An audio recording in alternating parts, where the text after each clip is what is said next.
कभी सोचा है सीखना आखिर होता क्या है? क्या ये बस किताबों और हमारे दिमाग के बीच की कोई अकेली जंग है, या शायद इसमें कुछ और भी है? आज हम एक ऐसे सिद्धांत की पड़ताल करने वाले हैं जिसने सीखने को लेकर हमारी पूरी समझ को ही बदल कर रख दिया। याद कीजिए वो रातें जब हम अकेले किसी किताब में डूबे रहते थे, ये सोचते हुए कि सारा ज्ञान बस हमारे अंदर से ही निकल कर आएगा। पर क्या सच में यही पूरी कहानी है? क्या ऐसा हो सकता है कि हमारी सबसे बड़ी सीख दूसरों के साथ बातचीत में छुपी हो? अच्छा, इसी सवाल का एक जबरदस्त जवाब दिया रूसी मनोवैज्ञानिक लेव वाइगोत्स्की ने। उनका एक बहुत ही सरल लेकिन बहुत गहरा विचार था। सीखना कोई अकेली यात्रा नहीं है, बल्कि ये एक सामाजिक अनुभव है। और इस एक विचार ने मनोविज्ञान और शिक्षा की दुनिया में सचमुच हलचल मचा दी। देखिए, ये कोट उनके काम का निचोड़ है। जरा सोचिए, हमारा दिमाग एक पौधे की तरह है। अब वाइगोत्स्की के हिसाब से ये सिर्फ अपने बीज के दम पर नहीं बढ़ता, नहीं, बल्कि इसे समाज की मिट्टी, संस्कृति का पानी और लोगों से बातचीत की धूप भी चाहिए। ये नजरिया सीखने को देखने का एक बिल्कुल नया चश्मा दे देता है। तो चलिए, आज के इस सफर में हम वाइगोत्स्की के इस क्रांतिकारी विचार को परत दर परत समझेंगे।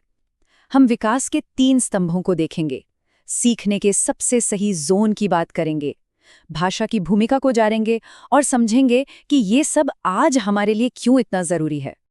तो फिर सवाल उठता है कि वाइगोत्स्की के इस जबरदस्त आइडिया की बुनियाद क्या है? असल में ये 3 बहुत ही मजबूत पिलर्स यानी स्तंभों पर टिकी हैं, जो हमारे दिमाग के विकास को आकार देते हैं। ये 3 स्तंभ हैं। पहला, सोशल इंटरैक्शन यानी दूसरों से हमारा मिलना जुलना। दूसरा, कल्चर, जो हमें दुनिया देखने का नजरिया देता है। और तीसरा, भाषा। वाइगोत्स्की के लिए ये तीनों अलग अलग चीजें नहीं, बल्कि ये एक दूसरे में ऐसे गुंथे हुए हैं जैसे धागे मिलकर एक खूबसूरत कपड़ा बुनते हैं। हमारी सोच भी ठीक वैसे ही बनती है। इसे और आसान तरीके से समझते हैं। सामाजिक अंतःक्रिया हमें बताती है कि क्या सीखना है। हमारा कल्चर हमें समझाता है कि क्यों सीखना जरूरी है।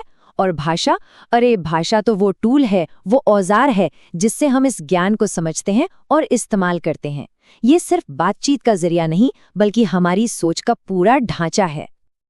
चलिए, इन स्तंभों को समझने के बाद अब वाइगोत्स्की के सबसे मजेदार और प्रैक्टिकल आइडिया पर आते हैं।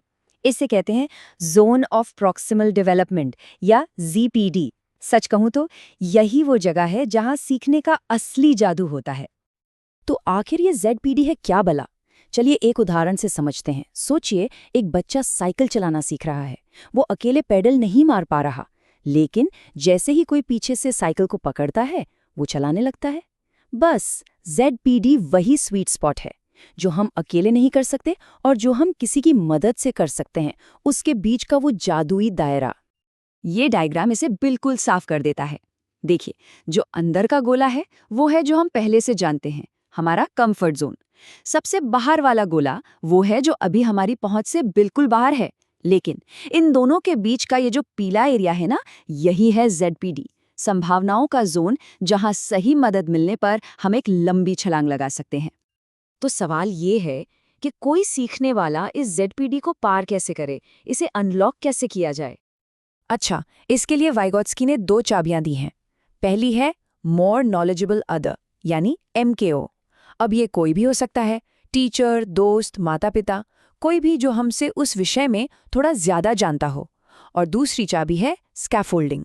ये MKO की तरफ से दी जाने वाली टेम्पररी मदद है, बिल्कुल वैसे ही जैसे कोई इमारत बनाते वक्त मचान सहारा देता है और जब इमारत बन जाती है तो उसे हटा लिया जाता है।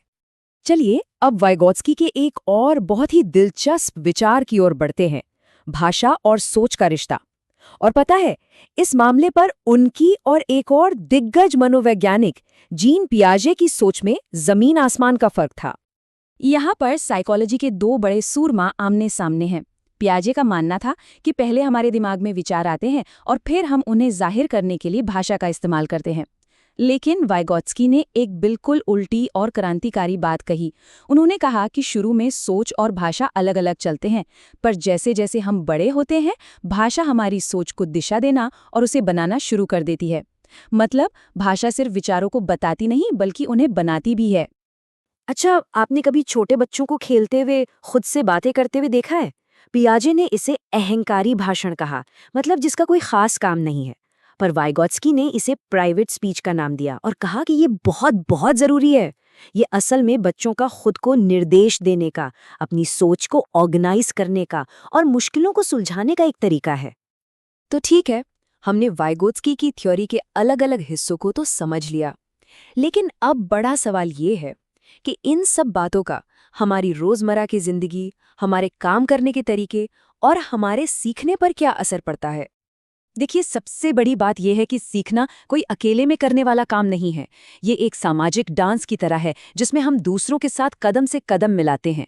हमारी असली क्षमता तभी बाहर आती है जब हमें सही मार्गदर्शन और सहयोग मिलता है। भाषा सिर्फ शब्द नहीं, बल्कि ये हमारी सोच का सबसे जरूरी औजार है। और हमारी संस्कृति वो कैनवास है जिस पर हमारे सीखने की पूरी तस्वीर बनती है।